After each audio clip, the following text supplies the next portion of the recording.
Leo preached on the first part of the Ten Commandments. The Ten Commandments, alam natin, tinatawag natin commandments. Originally ay hindi tinatawag na commandments ng mga Hudyo. But they are more of instructions. Okay? Instruction yan. So technically, ganun din, pero it's more of a teaching. Okay? Papaliwanag ko to. Okay. Ngayon, para mabilisan lang. Mabilisan.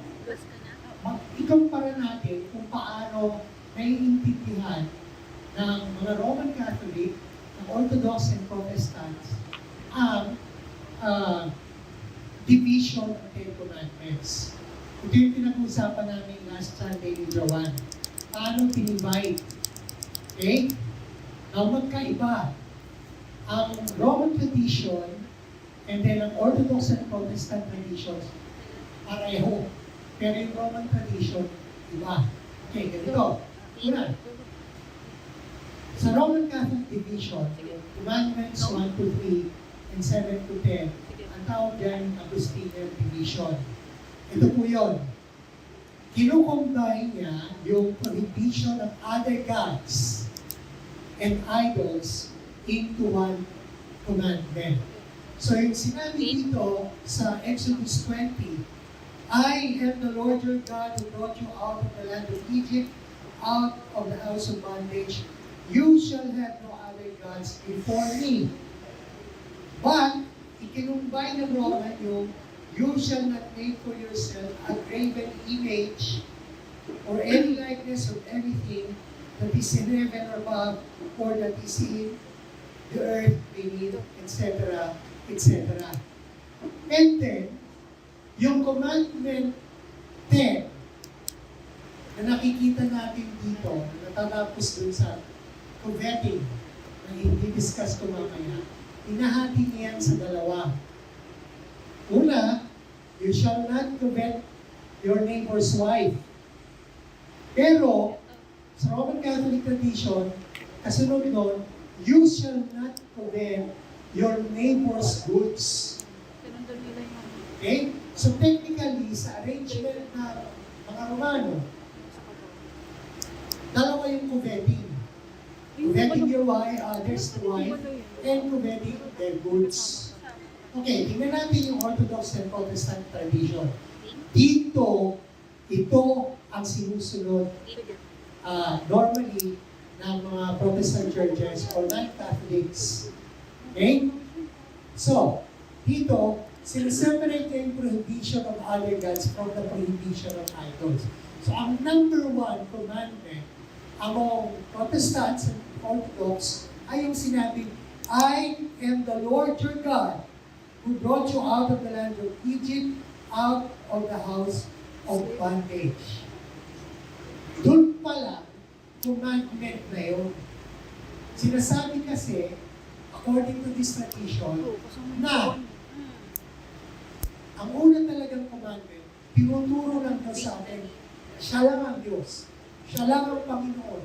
Wala nang iba. All the rest, nakabatay dun sa turong yun. All the rest, all the instructions, nakabase sa ating pagkaunawa na ang Diyos ay isa. Siya lang at wala nang iba. Pagkatapos, yung coveting, nasa Roman ay dinalawa. Sa Orthodox and Protestant traditions, isa lang yan. You shall not covet other your neighbor's wife, and you shall not covet their goods, treated as one. Okay, so papaliwanag natin yan as we move along with our study.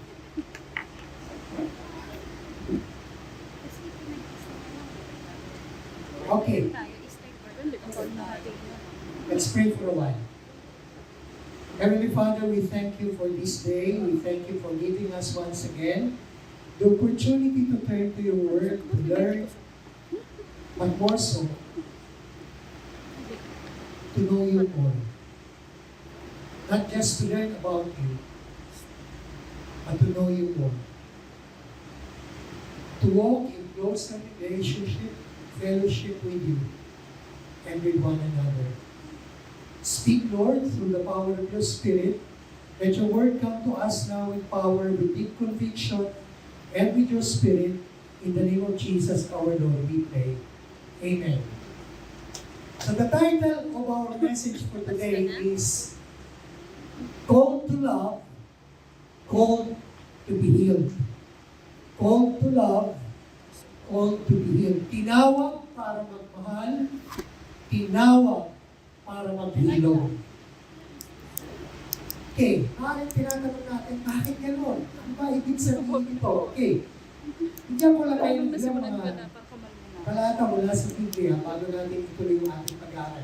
Sino po dito nagbasa ng Rita Hen? Okay? Sino? Okay, several. Now, the first passage that I'd like for you to look into, I will not read it. Basta sasabihin ko lang sa inyo. Romans 13, 8 to 10. I spoke about this nung what was the Sunday closest to Valentine's? 15. On February 15, ito yung ginamit kong text. Romans 13, 8 to 10. Okay? Sinabi doon, when you love, you fulfill the law. Okay? Love is the fulfillment of the law. Now, huwag niyong kalimutan, when the Bible speaks of the law, in general, ang tinutukoy niyan, yung first 5 books of the Bible. Genesis, Exodus, Leviticus, Numbers, Deuteronomy. Pero, in particular, we're talking about the 10 Commandments. Okay? Next. Matthew 5:17. Sinabi ni Jesus na parito ako upang tuparin ang kautusan. Hindi upang ito'y i-abolish. Hindi para ito isatabi o ipagwalang bahala. So Jesus came to fulfill the law. Kasi isang tanong, kailangan ba natin ito pa rin papatas? Hindi ba tayo nasa ilalim ng biyaya ng Diyos? Kailangan ba natin sundin pa ang 10 utos? Yan ang madalas na tanong ng maraming mga Kristiyano. But Jesus said, He came to fulfill the law. Okay. So the first 4, o first 3, gusto ninyong sabihin na commandments ay love for God. Okay? Love for God. The second part, the 6 to 10, ay love for neighbor. Okay? Now, I don't want you to be confused. Listen for a while. It doesn't really matter kung ilan yung division na sinare ko sa inyo kanina. Huwag niyong lituhin yung mga sarili niyo. Okay? Kaya ang bilang ay 10, kaya ang bilang ay 9, hindi yun ang mahalaga. Ang mahalaga, alam ninyo yung diwa ng inuutos. Kasi hindi mo naman susundin yan per numero eh. Susundin mo yan bilang bahagi ng iyong pamumuhay bilang Kristiyano. Maliwanag po ba? Yes. Okay. Ngayon, kay Kristo, pinag-isa niya yung dalawang bahagi ito ng kautusan. Christ unites both sets of law in the gospel. According to Matthew 22:37 to 40, tinanong si Jesus, ano po ba ang pinakamahalagang kautusan? Yan ang tanong sa kanya. At ang sagot niya, ang una ay ganito, pakinggan mo, O Israel. Ako ang Diyos.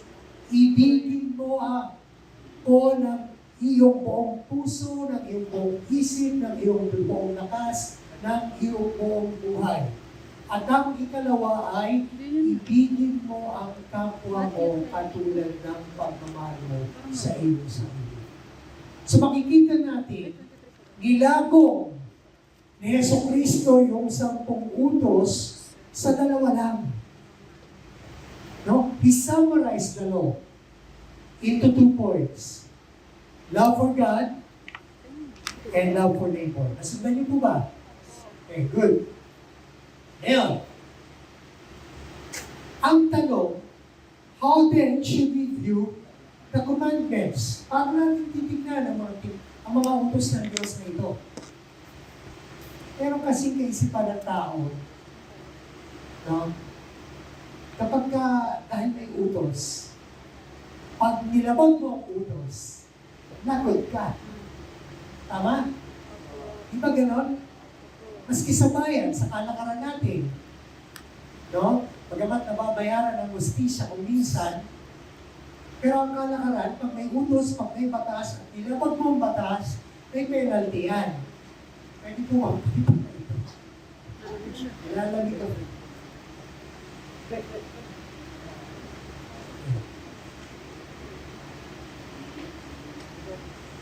Kinakabahan. Ilalamig. Oh my gosh. Okay. The first thing that we need to understand about the commandments is this. 1. The commandments are not legal burdens waiting to prosecute anyone who fails to obey. Yang mga utos na yan ay hindi yan ibinigay at naghihintay na mayroong susuway at yung susuway papatungan ka agad ng parusa. So, burahin niyo sa isip niyo na ang 10 Commandments binigay ng Diyos para mahuli kung sino ang dapat parusahan. Naintindihan niyo ako? They were not given to catch who's going to fall into sin, who's going to disobey. So that when you disobey, you will be punished. You will be prosecuted right away. That's not the purpose of the commandments. Next, the commandments teach us, the commandments shape the kind of love for God and neighbor believers ought to have. Yung commandments binigay sa atin para hubugin yung klase ng pagmamahal na dapat meron tayo para sa Diyos at para sa kapwa. Ulitin ko yun. Yung mga commandments, ibinigay yan para hubugin tayo sa uri ng pag-ibig dapat meron tayo para sa Diyos at para sa isa't isa. Hindi yung binigay pangunahin para parusahan ang susuway. Sali para hubugin tayo. To shape us to what we can become. Okay? Yung pwedeng maging tayo. Okay, next. The commandments provide us a path toward the likeness of God. Bakit ko sinabi ito? In Matthew 5:48, sinabi ni Jesus sa mga alagad, "Be ye perfect as your Father in heaven is perfect." Now, what kind of perfection was Jesus talking about in Matthew 5:48? He was talking about perfection in love. Because you cannot be perfect in holiness. You cannot be perfect in righteousness. You cannot be perfect in doing what is good. But we can be perfect in love. You can be perfectly in love with God, and you can be perfectly in love with your fellow men. So, nang binigay yung commandments, pinapakita nito yung landas kung paano natin pwedeng tularan ang Diyos. No? Sinasabi ng mga utos na ito, in shortest way, ganit, okay, pakinggan nyo ha, Yung Ten Commandments, pinapakita nun kung paano magmahal ang ating Diyos. Kung paano siya magmahal. Lalo na yung Commandments 7 to 10 or 6 to 10. Hindi niya gagawa ng masama ang kapwa niya. Hindi niya nanakawan ng kapwa niya. Hindi niya papatayin ang kapwa niya. Ganun ang Diyos magmahal. So yung commandments pinapakita niya sa atin, ito pala yung landas na pwede natin tahakin para lalo tayong maging katulad ni Kristo. That's our goal. To be more like Jesus. To be united with Him. More and more each passing day of our lives. No? So, kung ikaw, hindi mo lalong nakakaisa si Kristo sa bawat paglipas ng mga araw, may problema. May problema. Ibig sabihin, hindi ka sumusulong sa iyong buhay bilang Kristiyano. Kasi ang pagsulong sa buhay Kristiyano ay araw-araw, lumalago ka sa wangis ng Panginoon. At yung commandments binigay, para makita natin yung landas na pwede natin tahakin patungo sa lalong pagiging katulad ng ating Diyos. And then, syempre,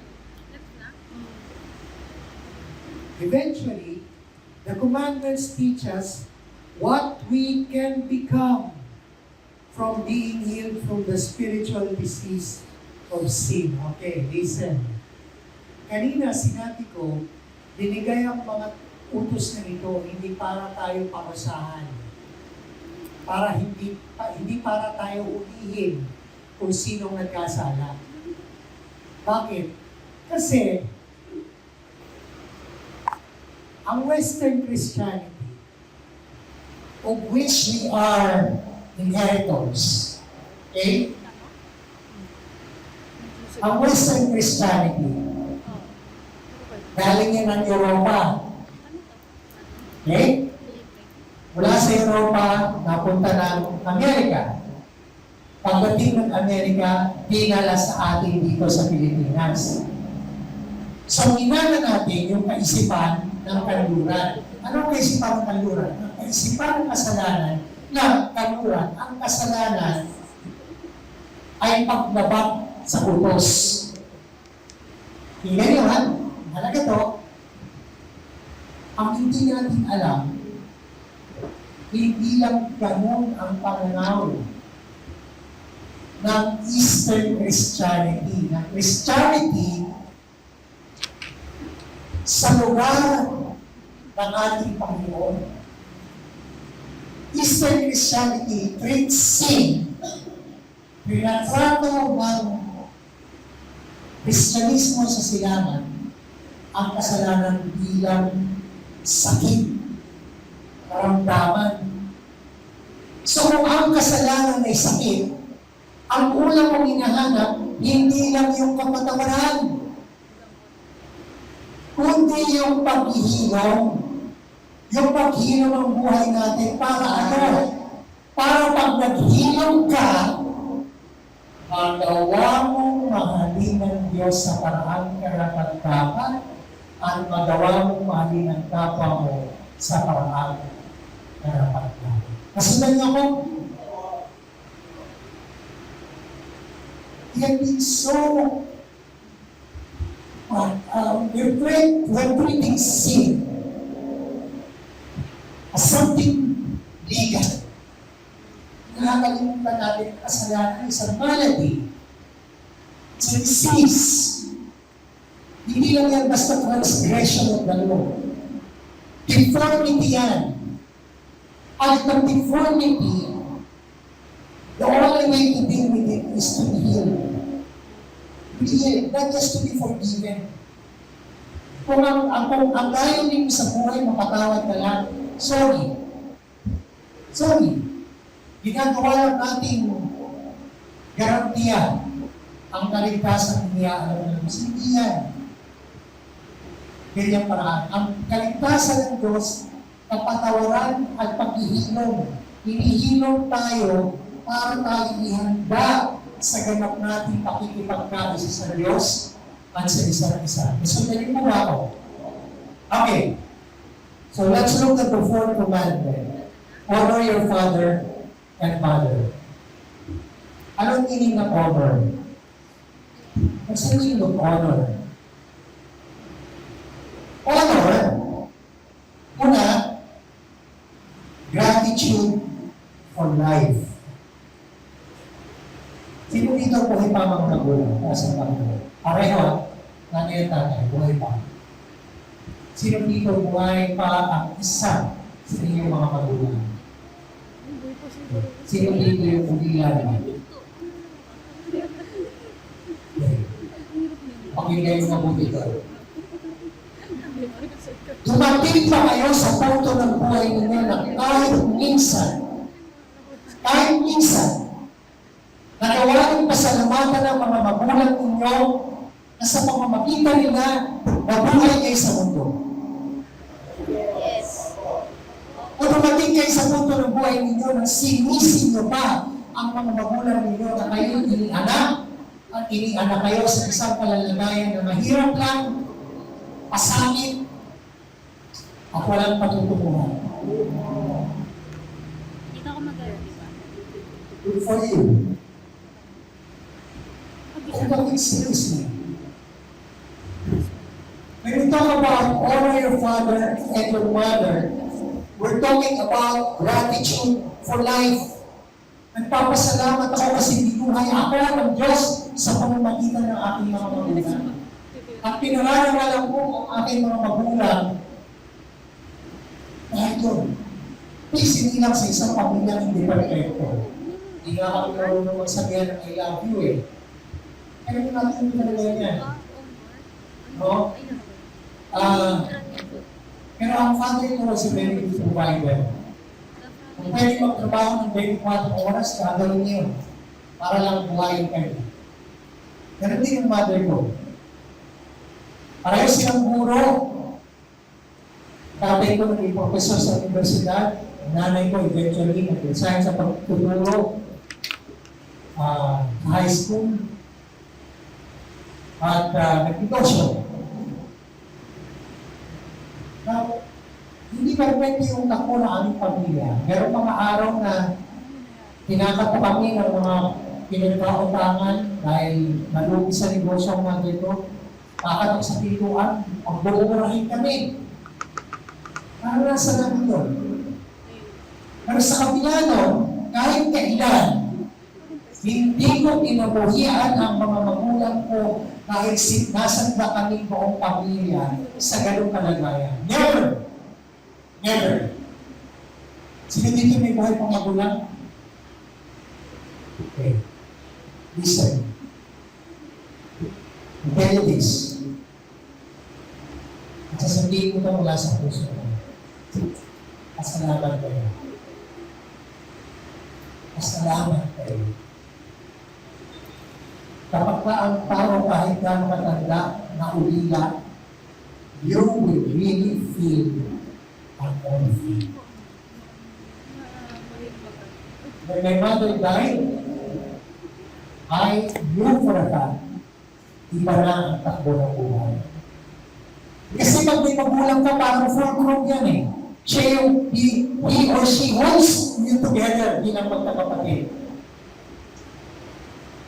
Pero nung nawala na sila pareho, magkakapatid pa rin kami.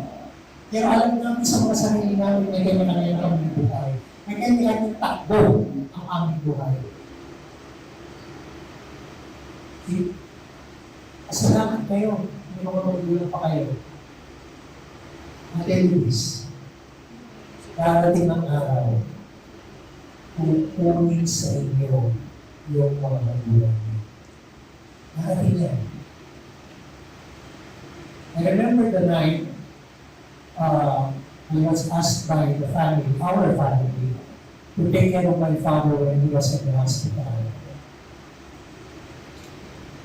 And takot ako dahil sa dami ko nang nadalaw kong masakit, alam ko yung kulay na taong mamamatay na.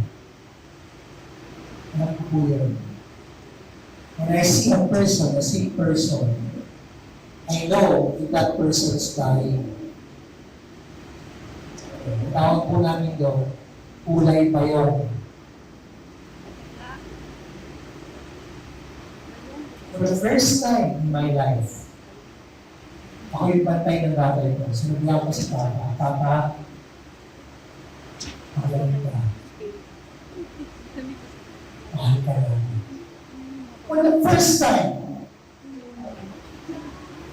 at hindi ko pinagsisisihan na ako yung bantay niya ng gabi yun. Hindi ko pinagsisisihan na napakangalan siya ng gabi yun. Kasi yun ang pala akong tunay. You will be, Sir. please, paano yung mga kabataan dito? Please, honor your parents. Ikalang nyo sila. Masakit sa loob ko kapag ka nakita ko ng anak na bastos, na walang modo, na mal-edukado. Masakit sa loob. Kahit hindi ako mismo yung magulang niya, nasasaktan ako para sa magulang niya. Okay?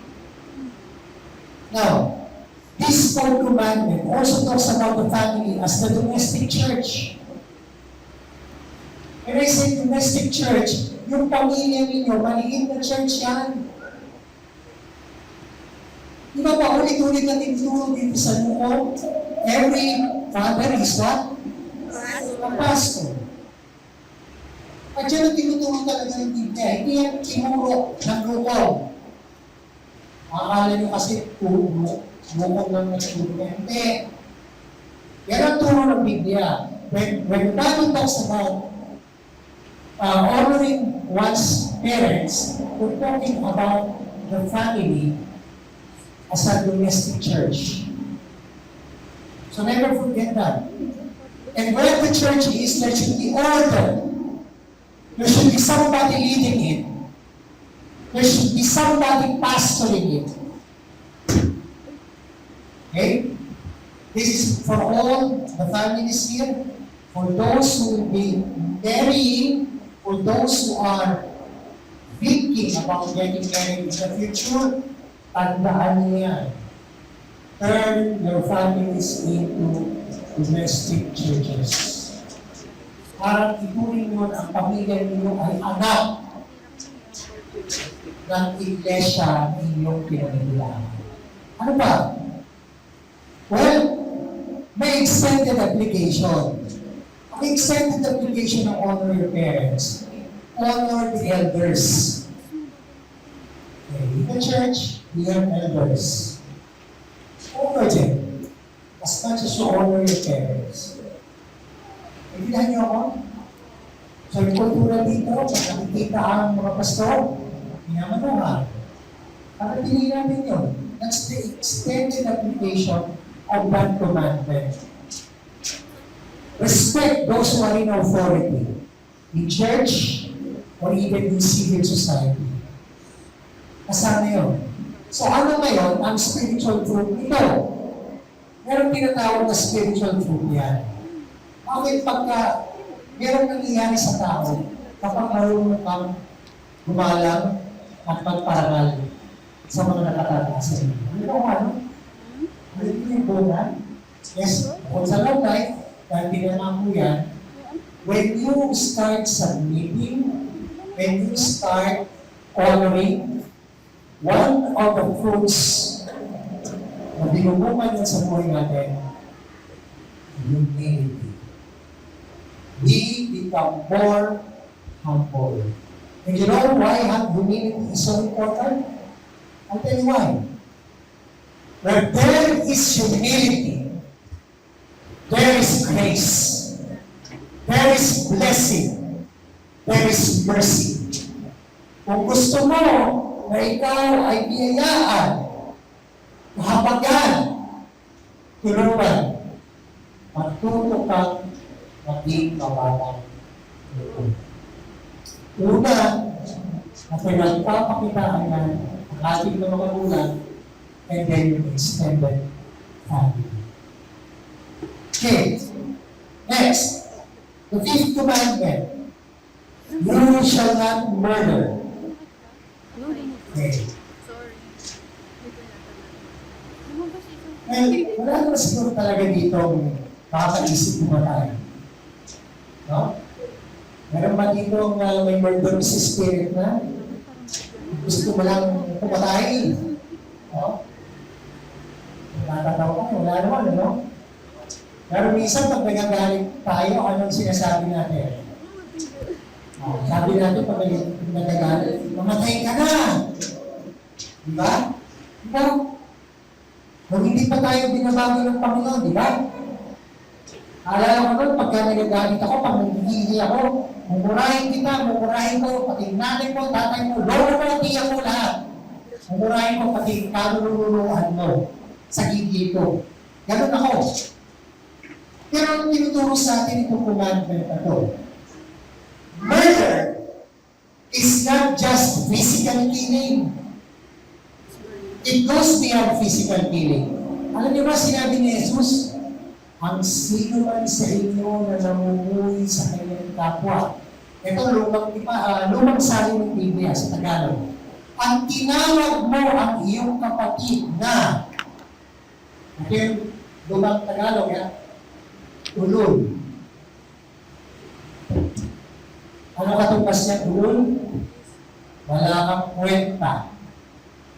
Wala kang halaga. Pasaway ka. At ang sabi ni Jesus, you're guilty of committing murder in your heart. Wow! See? Anong kabigat yan? So, burahin nyo na sa vocabulary yung mga salita niya.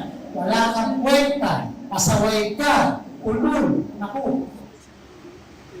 It is as if you're cursing somebody to his own perdition, not knowing that you endanger yourself.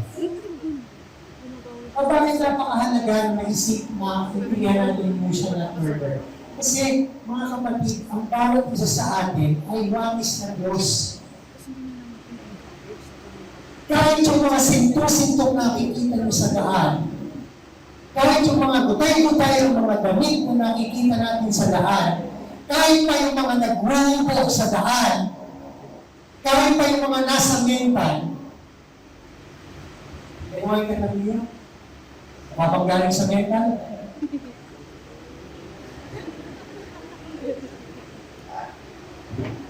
Kasi malakas ang brother. Tanongin mo yung katabi mo, kapatid, batang mental ka ba?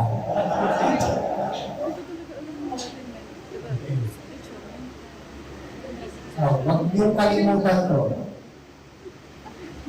Kahit yung pinakatinutuwing nating walang halaga sa lipunan, listen, siya'y nilikha sa wangis ng Diyos.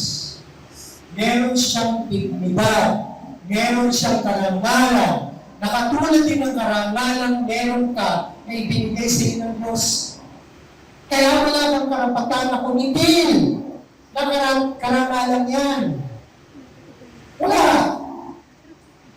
Kaya yung pagkitil ay pisikal, kaya yung pagkitil ay sa isip, kaya yung pagkitil ay sa inyong daming o sa puso na murder pa rin yan. Remember the image of God. First, evil. Then, sa neighbor mo, sa kapatid mo, sa kasama mo sa buhay, sa kasama mo sa bahay. Ano ba? So, ano dapat natin maging tugon? Ano dapat natin maging tugon, mga kapatid, kapag tayo ay para maiwasan natin yung murderous spirit. No? Yung tinuro ni Jesus. And this is the path for wholeness. This is the path for healing. No? Para mawala sa atin yung murderous spirit. Ano yung path ni Cristo? Regardless ni Cristo. Pray for your enemies. Isa sa mga pinakamahirap gawin mo, panalangin mo yung kaaway mo. Diba? Kaya baka pinapanalangin mo, Lord, hinihiling ko po sa iyo yung aking kaaway. Bumagsak nawa ang kisame sa kanya. Ilalamin mo, pinasama mo naman. Hindi ganoon. Pray, desire their welfare. Hangarin mo sa puso mo na ibigay pa rin sa kanila ng Panginoon pinakamabuti para sa kanila. Dapat gano'n ang ating tugon. Talagang pagka gano'n ang tugon natin, unti-unti mawawala yung tinatawag natin murderous spirit sa ating mga buhay. Ano ba? Well, bukod dyan, matututo tayo pangalagaan ng buhay, physical, spiritual. We will protect life. We will be advocates for life. No? Iiwasan natin, hindi lang yung pumatay physically, hindi magiging makapanakit ng tao. Yan. Okay. Sixth commandment. You shall not commit adultery. When we talk about committing adultery, the number one issue in there is faithfulness. Now, never forget, ang ituro ito ng ating Panginoon, ang iniatas ito sa atin, ang sinasabi ng Diyos sa atin, maging tapat kayo sa inyong ipan. Ipan na, hindi kontrata. Ang pag-aasawa ay hindi kontrata. No? Ang kontrata kasi, ganito yan. Pagka ikaw ay sumuwari sa stipulations, ayoko na sa'yo, huling na tayo. The moment ka nag-asawa ng isang tao, lalo ka, Kristiyano ka, murahin mo na kaagad sa isip mo at sa vocabulary mo yung salita, parang hiwalay tayo. Murahin na kaagad yan. It's a covenant faithfulness. It's a promise. It's a promise that even if you don't feel like fulfilling, you will still choose to fulfill because you made a promise before God. Naintindihan ako? Hindi mo lang yung pangalan sa pinagsalan mo. Pangako mo yan sa Diyos na nagkasal sa inyo. Akala niyo ba kami mga pastor o mga pare na nagkakasal sa inyo? Hindi. Hindi kami ang nagkakasal. Ang Diyos ang nagkakasal sa inyo. Kami tumatayo bilang pangunahan sa saksi. Di ba marami yung natin yan? Oo. Akala natin sila unang mga saksi. Hindi. Kami mga nagkakasal ang unang saksi. Kasi kami yung may karapatan pumirma para maging legal yung inyong pagsasama. Pero, ang tunay na nagkasama, hindi kami pagkagunan. Kaya nga, babanggitin ko ito dito. I discourage you from seeking marriages sa city authorities. Please, this time, when you want to get married in the church. Because it is God who instituted marriage. Not the mayor, not the judge, not anyone else. It's God. Marriage belongs to God. So the fulfillment of this covenant faithfulness should be in God. Okay, ano ba? Pero in your pattern, pagka sinabi kasi, you shall not commit adultery, sinabi ni Jesus, sino man hikap tumingin? Kaya sa kanya, sa isang lalaki at sa isang babae, kung meron siyang mahalay na pagmanasan, ay nangalagyan. So, balita ngayon, si Congressman Raya Bonsatay, no? Sa hearing pa ng Kongreso, pinalalandakan niya yung kanyang mahalay na pagmanasa kay Ann Curtis na sinusugan naman ni Atty. Topacio. Bakit daw si Jasmine Curtis ay nagsusunod ng monitorong ganyan? Hindi naman daw krimen yun. Pero sa mata ng tao, hindi krimen yung magnasa. Magkasa ka kung hanggang gusto mo. Gusto mo, manikas ka pag nanasa. Pero sa mata ng Diyos, yan ay maliwanag na kasalanan. So ano sinasabi sa akin itong pautusan ko? Pero inward battle. Panatayan mo yung tinitingnan mo. Mga bantayan natin ang ating mga tinitingnan. Kaya yung mga cellphones natin, pag hindi tayo nag-iingat, pasimuno ng kasalanan. Pasimuno ng kasalanan tayo. Ano ba? Tinatawag tayo na bantayan ang ating imagination. Guard your imagination. Not just your eyes, but guard your imagination.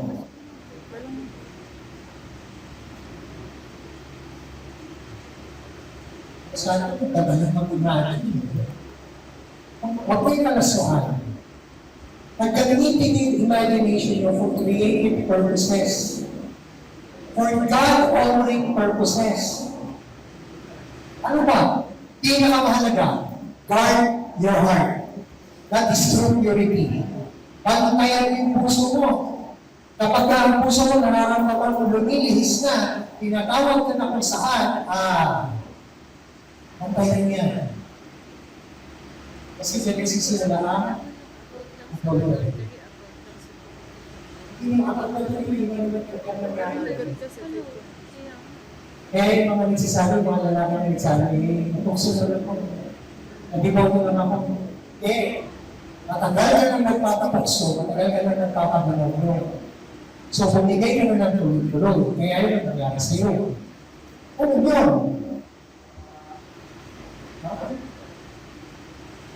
Ano ba? Now, when we talk about adultery, covenant faithfulness, and everything, the hope for us Christians is the hope of repentance. Now, if ever, makinig kayo, and this applies to all of us, kung nagnasa nga sa babae, at kung nagnasa ka rin sa lalaki, pareho lang tayong tinatawag sa pagsisisi. At kalimutan natin. And this particular commandment points us to our hope of repentance. Kaya yung tinatawag ng ating pansin para matuto tayo magpakumbaba, magpaligod sa Diyos magsisi. At magsimula na din. Okay. So, nandun dapat yung confession that restores communion. Okay. Like I said, when I talk about confession, so pinapahayag nyo sa Diyos na ikaw ay nagkasala, agalan pahayag na gusto mong muling maging kaisa ang Diyos sa buhay mo. Because the moment we see what happens, we break our communion with God. So repentance is the door by which we can restore our communion with God. By the way, gusto ko sabihin, of all the sins of the flesh,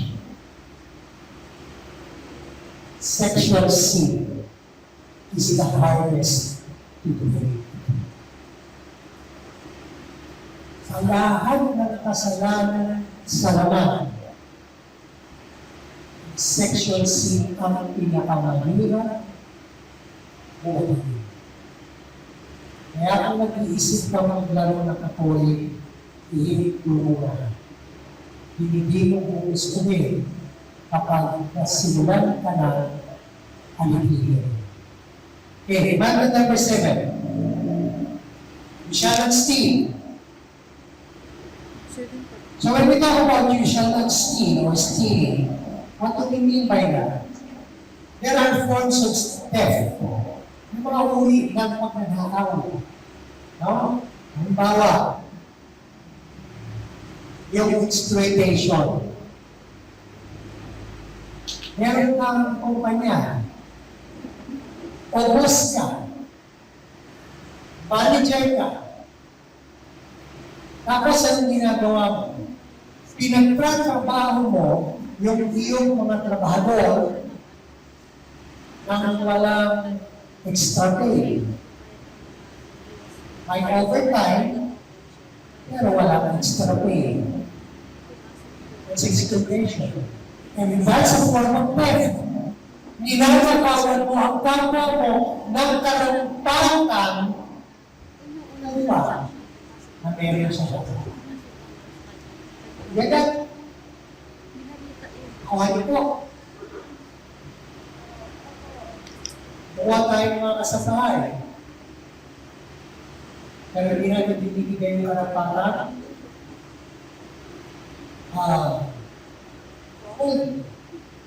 Again, that is exploitation. Alam mo kung bakit napakasama nito? Kasi pinabababa natin yung halaga ng ating kapwa. We diminish the worth of our fellow. Ano sabi kanina? Ano pinig sinabi sa kailangan niya? Meron tayong titignan bawat isa. Kapag ginanakawan natin ang ating kapwa, sinasabi natin, yan na lang bagay sa iyo. Kasi ganyan yung alam eh. It's a form of theft. Ano ba? Well, bukod dyan, syempre, papasok din yung dishonesty. Hindi ka tapat. And then, yung injustice, yung kawalan ng katarungan.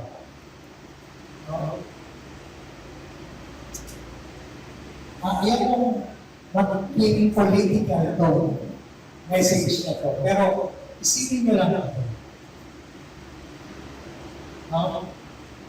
Sa kalakaran ng lipunan namin ngayon, may mga sitwasyon na may mga grupo na tumatawag ng katarungan para kay ganito. Okay? Pero alam din natin, na nang sila ang nakaupo, sila mismo ang unang gumanap ng kawalan ng katarungan. It's a theft. It's a form of theft. Injustice yan. Uri ng pagnanakaw. Ninakawan ka ng iyong karapatan. Ninakawan ka ng katarungan. That's theft. Masyado ng malaking ideas na. Bibigyan ko kayo na sige. Sige lang, pumasa ka ng 1 minute later. That's theft. Nagawin ka ng paper clip na hindi naman sa'yo. That's theft. Nagawin ka ng ballpen, stapler. Kahit ito pa yan, hindi sa'yo. Pero supply sa opisina. That's theft. Nakuha nyo? Nakuha nyo? Sabihin sa akin, yung ginagawa ko.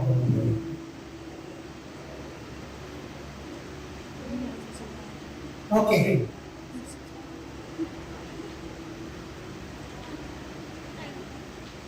So, huwag natin kalimutan that we are called to stewardship.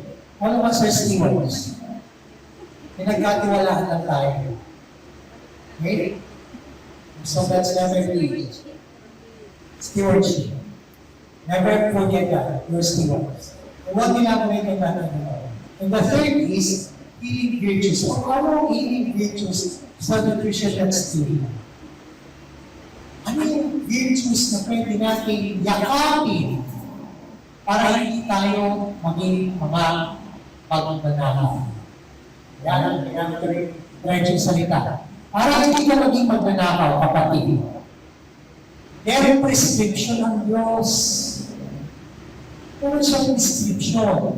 Ang una niyang prescription ay maging mapapagbigayin ka. Kapag ikaw ay generous na tao, hindi ka magdadala sa kumuha ng ibig sa'yo. That's a healing virtue. If I want to be somebody who is always honest before God, I will pursue generosity as a practice. And when I do that, more and more, natatalo ko yung desire to take what is not mine. Ano ba? Thanksgiving. Pagtulog. Sa ating batas, bawal daw ang maglimos. Pero ako, hindi naman pagkakataon na, hindi ko pinagmamalaki ha. May mga pagkakataon na, halagang araw naman ko sa sarili ko, kailangan ko itong inisan. Kailangan ko itong tulungan. Kahit sa katitig na paraan, mapawasan ko man lang yung kanyang iyara. Pero ako galing pagkakataon. When we have selfishness is taken away from you, and selflessness comes in, and you will never see it. Hindi ka pa magalaki. And then, ano pa ang feeling virtue? Trusting in God's providence. Kaya tayo. Kanina sa worship natin, kantaan natin, bibigyan ng bihigor mo. Sabi ko, God's mercies are new every morning. And then sunod, sabi ko, all that I have needed, your hand has provided. Great is your faithfulness. Hindi ka ba ako tatapos eh? Hindi ka dapat ang Diyos. So kung hindi ka dapat ang Diyos, magtiwala tayo. Hindi mo kailangan magnakaw para mabuhayin ang sarili mo. 8. Management. We shall not bear false witness. Okay, when we talk about bear false witness, huwag ka ikang una, magpangatang, no? Pangalan ka pa mo, ay, ganyan, ay, ganyan. Pero merong saklaw yan. Ano ba ang sinasaklaw na bearing false witness against others? Meron tayong tinatawag na disruptive power of lies. Kasi maligan. Kawawa, yung mga taong napangaratahan, wala naman talagang kakayanan. Sumisira tayo ng buhay ng may buhay. No? So sa paanong paraan? Walang number one paraan na bearing false witness, yung chismis. Kasi, simple yan. Makinig ha, dito sasabihin ko to na napagmamahal. Sa mga ganitong komunidad, kung saan madalas ang mahirapan ay nananahin, kapatakinig ng mahirapan, yung bisyo ng pagkachismis. Kasi nga walang magawa eh. So ang gagawin ng maraming tao, pag-usapan ang buhay ng may buhay, salit na pag-usapan mo ang iyong sariling buhay. And that's the destructive power of lies. Gossip. Ano sabi mo kanina? Guard your mind. Guard your mind. Ano ba? Slander. Pag sinabi mo slander, paninirang puri. Lalo na kapag nakatalikid yung kapatid mo, pinipigtasan mo. Pwede na naman yan eh. Mabait lang yan kapag kakaharap. Pag nakatalikid yan, palang yaya. Diba? Parang magaling. Alam mo kung bakit napakasama niya? Kasi yung sige na mong puri, walang kalaban-laban para ipagtanggol sa sarili. Wala siya eh. Kaya nga ang tawag natin dyan sa English, backstabbing. Sinaksak mo siya ng patalikod. Ano ba? So ang hamon talaga sa atin, regarding the eighth commandment is discipline ng tao. Discipline yung tao. So pag sinabi mong discipline your tongue or discipline your speech, sabi sa akin Apostle Paul, speak the truth in love. Kung magsasabi ka ng totoo, sabihin mo yung totoo ng may pagmamahal. Kasi pwede ka magsabi ng totoo eh. Pero sa halip na may pagmamahal, may galit. No? At pag may galit, sa halip na humiyong ka, ano nangyayari? Sumusugat ka pang lalo ng sugatan na gusto. So when you discipline your tongue, you learn how to speak the truth in love. Ito pa, hindi discipline your tongue. Ito, challenge to sa atin, ha? Practice holy silence. Manahimik tayo. Kung wala ka nilang mabuting sasabihin, manahimik ka. Marunong mag-asawa, ginanong ng lalaki, mag-asawa babae. Ano tawag mo sa babae na napunta sa lalaki? Sasabihin ng lalaki, ay, anghel. Anghel ang isang babae na napunta sa lalaki. Kaya anong tawag mo sa mga babae na napunta sa langit? May sabi daw ng babae, may mulutong ng mga anghel. Legion of angels. Kaya paano kapag napunta lahat ng babae sa langit? Anong tawag mo? Sigaw ng babae. Wala akong sagot yan, ano ba? Nagpapiraw ang sagot ng lalaki. Miss ang anghel.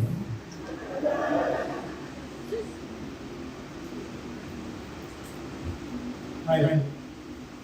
Mga speaker of the house, natuto kayong manahimik. Pero mga asawang lalaki, huwag din kayong bumangero. Pareho lang. Liwanag? Magkaintindihan tayo? Hindi ko na palalawigin yan, ha? Magkaintindihan tayo. Okay. Let's talk about the 9th and 10th commandment. Isa na lang to. You shall not covet. Anong Tagalog ng covet? Ha? Diba sabi, you shall not covet thy neighbor's wife. Tama? Tagalog yan, thou shall not covet your neighbor's wife. Dito lang. Pero totoo, yun yung ano eh. Yun yung sinabi. Coveting, makinig kayo, pagmanasakan mo, kaiingitan mo, yung meron ng iba na wala ka. Isa meron ka na rin nga, naiingit ka pa rin sa meron ng iba. No? Merong mga tao, pag nakita yung kapitbahay, umorder ng bagong ref, nako, Mangutang na rin sa Bombay. bibili yan, mas malaki. Inverter. Isa nakita bumili yung kapitbahay ng 1 horsepower na aircon. Ako bumili ng, kung meron man ito, 10 horsepower. Tapos ang bahay niya, simlaki lang po CR natin. Nangiinit ka na. Yeyero ka na. Freezer. Kita niyo yung kabalbalan yan? Diba? Nakalbalan ng tao. Tapos coveting. Saan ka dadali ng covetousness? Did you know that the Bible talks about covetousness as idolatry? When you are coveting, you are committing idolatry. Number one yan kaagad, you violate commandment number 1, you shall not have other gods before me. I am the Lord your God. Pinabalikan mo ang Diyos sa puso mo, mas minamahalaga ka kaysa sa Kanya. At ano yung minamahalaga mo? Yung gusto mong mapa sa'yo. Naintindihan niyo po? So that's the root of all sin. Covetousness is the root of all sin. Envy precedes theft or adultery.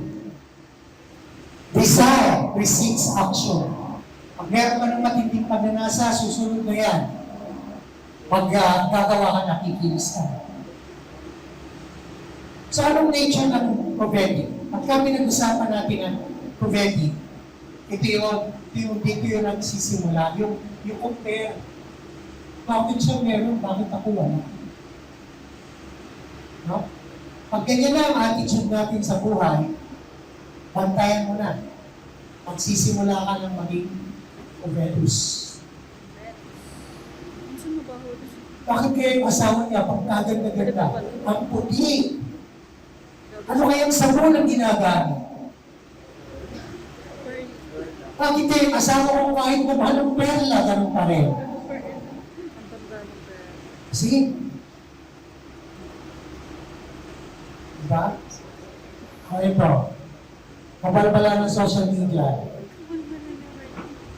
Tinuturo sa atin ng social media ngayon, kapag ka maputi, maganda. Pagka kayo manggi ka, o sabihin mo na mahiting ka, bakit ka?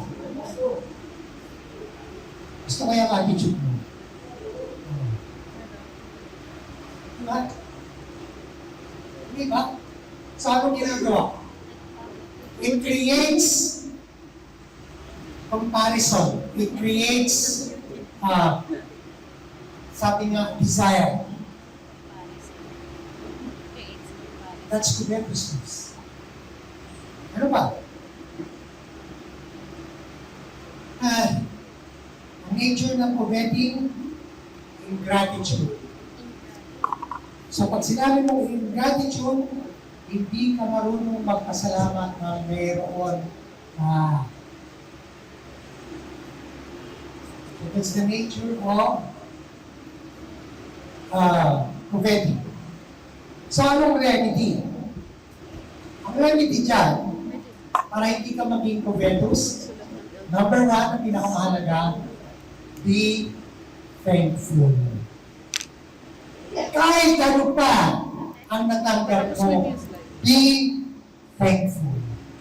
Be grateful. No? Gusto ko yung mga passages na binasa kanina ni Aaron, calling us to thank the Lord. Gusto ko yun. Kasi that's the remedy for covetousness. Matuto kang magpasalamat sa malaki at sa maliit, sa meron o sa wala, sa may sakit ka o sa malusog ka, sa may problema ka o wala. Matuto tayo magpasalamat. Ano ba? Contentment. Matuto tayo maging kontento sa kung anong meron tayo sa kasalukuyan. Okay. So, bakit ko sinabi kanina that the commandments, kinig ha? I'm wrapping up. Bakit ko sinabi kanina na ang commandments binigay for our healing? Let me show you this. Kaya binigay ang commandments for our healing. Number 1, it teaches us that honoring, it teaches us that honor over rebellion. mercy over violence, Lumaktaw. faithfulness over lust, generosity over greed, truth over deceit, gratitude over envy. See, in other words, honoring your parents heal us from rebellion. Being merciful to one another heals us from violence. Faithfulness heals us from unfaithfulness and lust. Generosity heals us from greed.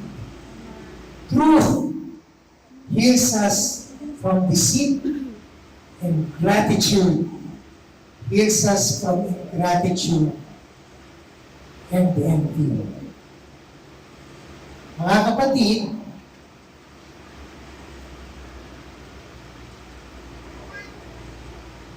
the law was not given to us merely to avoid sin. Saan? Okay? Let us I think I skipped one. Tuloy lang. Ayan. skip one. The law was given not merely for us to avoid sin, but to becoming living icons of Jesus. God wants you to be a living icon of Jesus. When others see you through the commandments, through loving God, through loving your neighbors, makikita ng kapwa mo, si Kristo yan. Si Kristo yan. Si Kristo yan.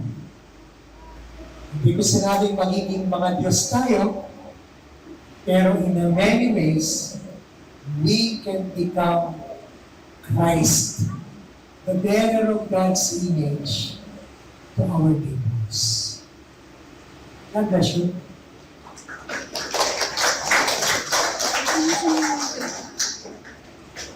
Tapos, Thank you, Dino.